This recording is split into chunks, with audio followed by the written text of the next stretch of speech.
But where would he be when he's released on earth? In a day which would be like a year.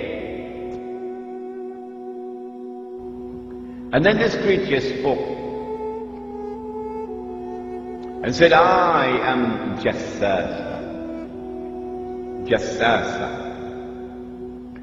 spy. So this is an island with a lot of people who excel in spying.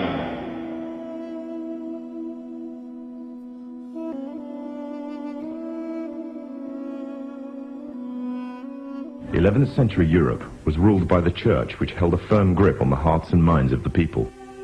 This power enabled Pope Urban II to wage war on the Muslim Caliphate and crusade in what he called a War of the Cross, to recapture the land of Jerusalem. It had been under Muslim rule since the year 637, but in 1099 this rule was brought to a bloody and sudden end. In the name of the cross, women were raped and murdered. Children were put to the sword, and it is said that blood ran in the streets knee-high to the horses. Out of this land of bloodshed and terror, a group of men arose. Men that would stop at nothing to get what they wanted, no matter what the cost. 20 years after Jerusalem was taken, the Dome of the Rock was seized by a group of warrior monks calling themselves the Knights of the Temple of Solomon, or more simply, the Knights Templars. In Jerusalem, the Templars began to deviate further and further away from the practices of Christianity. They learnt the secret arts of the Kabbalah, an ancient form of Jewish magic, along with its dark rites and rituals. The Jews had learnt the arts from the pagans of ancient Egypt during the times of enslavement to the Pharaoh, and developed them into Babylon at the time of Nebuchadnezzar. In 1307, King Philippe of France arrested them for charges of denial of Christ, homosexuality, and idol worship, as well as magic. In 1314, Pope Clement V declared all Templars as heretics to Christianity, ordering all their properties to be seized. Their leader, Jacques de Morlaix, was captured and burnt to the stake. The Templars were cornered, and just when it seemed they were finished forever, a glimmer of hope arose from a seemingly certain end. They were to find a safe haven as well as an ally. But not in France. In fact, in a country in a desperate struggle for independence against the English. The country of Scotland. For some, Scotland's hope of independence had died with the death of William Wallace. However, to the King of Scotland, Robert the Bruce, the arrival of the Templars gave him a new secret weapon. Their experience, gained over 200 years of fighting the mighty armies of Islam, had made them expert in combat and warfare, and more than a match for any army brought before them. In 1314, the Templars, allied with Robert the Bruce and his army, took to the fields of Bannockburn in the long-awaited showdown with the English. Robert the Bruce's foresight paid off.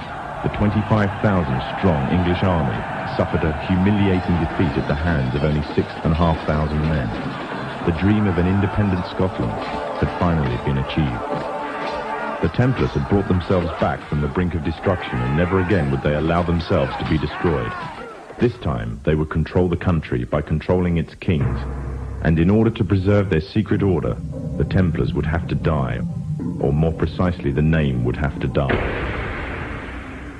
The Templars, who had escaped Europe, were finally laid to rest in Roslin Chapel, Scotland, which stands to this day as sign of their presence in Britain.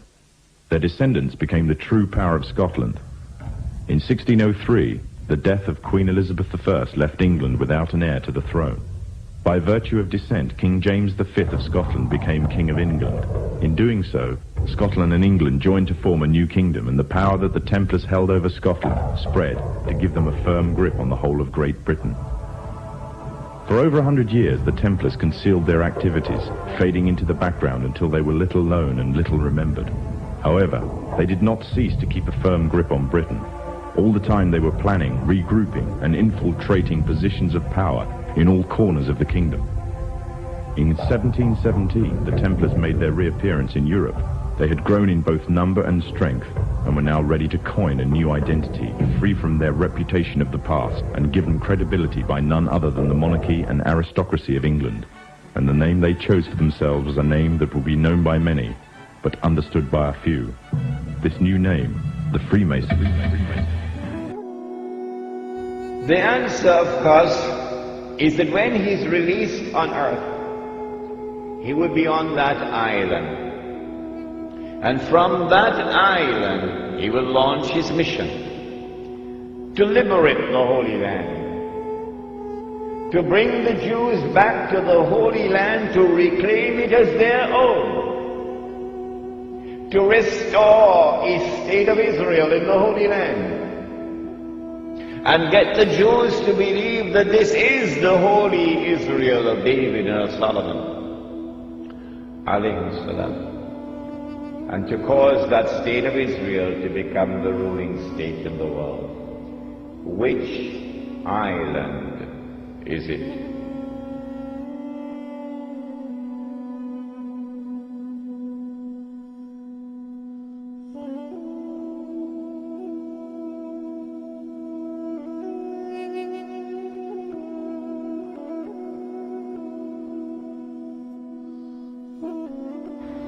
An amazing thing has happened.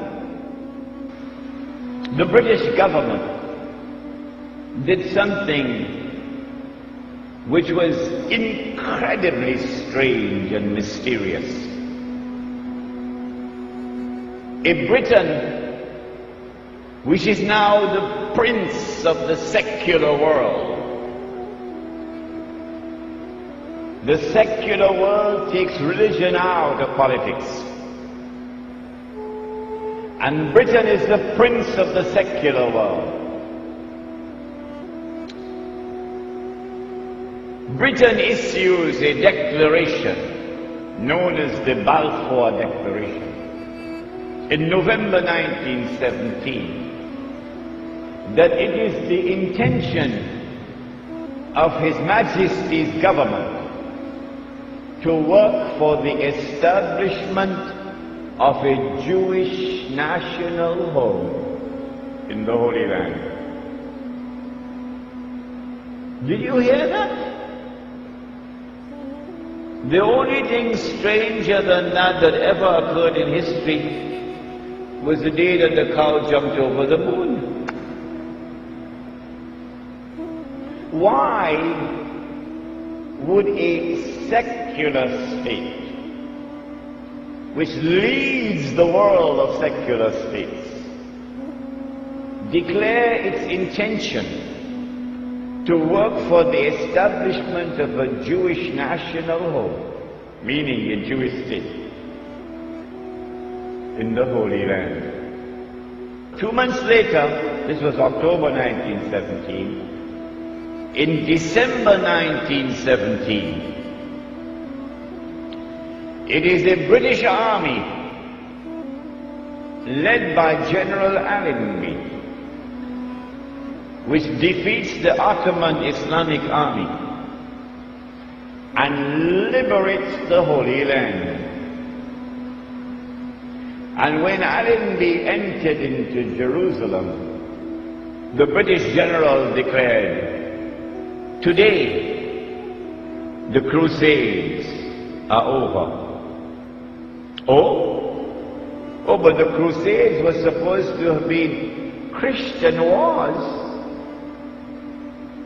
And you are now a secular state. You're not a Christian state, you're a secular state. How come a secular Britain is continuing a crusade started by the Pope 1,000 years before? That's strange. That is incredibly strange.